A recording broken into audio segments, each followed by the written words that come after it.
The Death of the Hired Man by Robert Frost. LibriVox.org by Ostry Fingerhut. The Death of the Hired Man. Mary sat, musing on the lamp flame at the table, waiting for Warren. When she heard his step, she ran on tiptoe down the darkened passage to meet him in the doorway with the news, and put him on his guard. "Silas is back."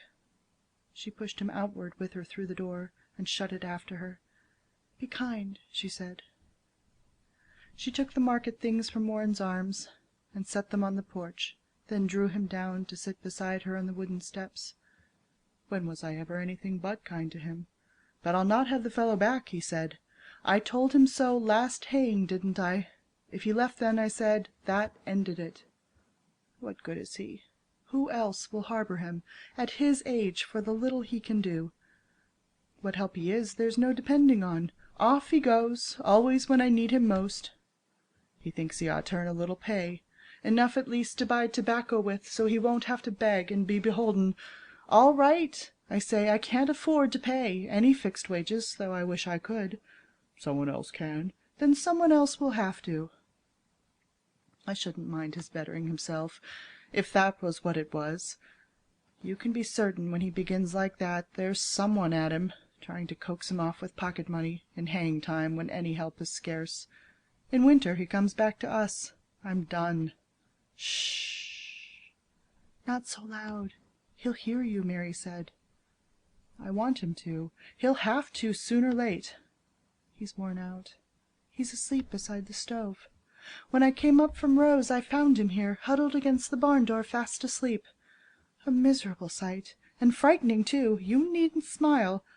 I didn't recognize him. I wasn't looking for him, and he's changed. Wait till you see." "Where did you say he'd been?" "He didn't say. I dragged him to the house, and gave him tea, and tried to make him smoke. I tried to make him talk about his travels. Nothing would do. He just kept nodding off." "What did he say? Did he say anything?" "But little. Anything. Mary, confess. He said he'd come to ditch the meadow for me." "Warren!" "But did he? I just want to know." "Of course he did. What would you have him say? Surely you wouldn't grudge the poor old man some humble way to save his self-respect.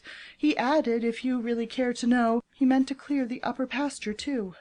That sounds like something you have heard before. Warren, I wish you could have heard the way he jumbled everything. I stopped to look 2 or 3 times. He made me feel so queer to see if he was talking in his sleep. He ran on Harold Wilson.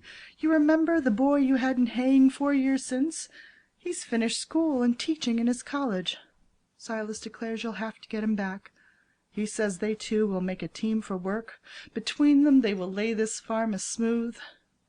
The way he mixed that in with other things. He thinks young Wilson a likely lad, though daft on education. You know how they fought, all through July, under the blazing sun. Silas up on the cart to build the load, Harold along beside to pitch it on. Yes, I took care to keep well out of earshot. Well, those days trouble Silas like a dream. You wouldn't think they would. How some things linger. Harold's young college boy assurance piqued him. After so many years, he still keeps finding good arguments he sees he might have used. I sympathize. I know just how it feels to think of the right thing to say too late. Harold's associated in his mind with Latin. He asked me what I thought of Harold saying he studied Latin like the violin, because he liked it. That an argument. He said he couldn't make the boy believe he could find water with a hazel prong, which showed how much good school had ever done him. He wanted to go over that. But most of all, he thinks if he could have another chance to teach him how to build a load of hay. I know, that's Silas's one accomplishment. He bundles every forkful in its place, and tags and numbers it for future reference, so he can find and easily dislodge it in the unloading. Silas does that well. He takes it out in bunches like big birds' nests. You never see him standing on the hay. He's trying to lift, straining to lift himself. He thinks if he could teach him that, he'd be some good, perhaps, to someone in the world. He hates to see a boy the fool of books. Poor Silas, so concerned for other folk, and nothing to look backward to with pride, and nothing to look forward to with hope. So now and never any different. Part of the moon was falling down the west, dragging the whole sky with it to the hills. Its light poured softly in her lap. She saw and spread her apron to it. She put out her hand among the harp-like morning-glory strings, taut with the dew from garden-bed to eaves, as if she played unheard the tenderness that wrought on him beside her in the night. "Warren," she said, "he has come home to die. You needn't be afraid he'll leave you this time." "Home?" he mocked gently. "Yes, what else but home? It all depends on what you mean by home.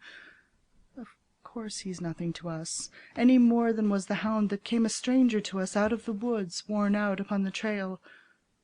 Home is a place where, when you have to go there, they have to take you in. I should have called it something you somehow haven't to deserve." Warren leaned out and took a step or two, picked up a little stick and brought it back, and broke it in his hand and tossed it by. "Silas has better claim on us, you think, than on his brother?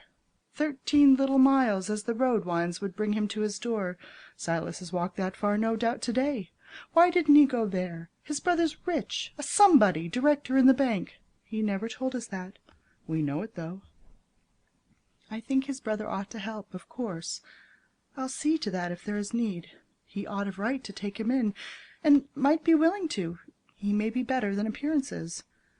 But have some pity on Silas.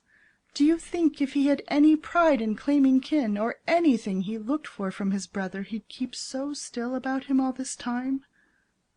I wonder what's between them. I can tell you. Silas is what he is. We wouldn't mind him, but just the kind that kinsfolk can't abide. He never did a thing so very bad. He don't know why he isn't quite as good as anyone. He won't be made ashamed to please his brother, worthless though he is. I can't think I ever hurt anyone.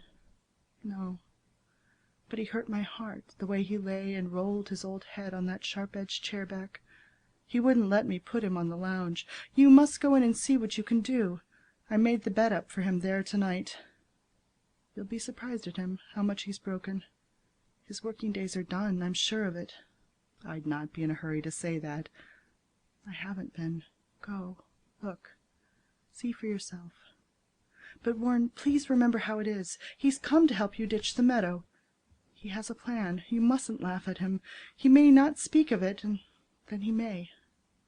I'll sit and see if that small sailing cloud will hit or miss the moon." It hit the moon. Then there were 3 there, making a dim row, the moon, the little silver cloud, and she. Warren returned, too soon it seemed to her, slipped to her side, caught up her hand, and waited. "Warren?" she questioned. "Dead," was all he answered. End of poem. This recording is in the public domain.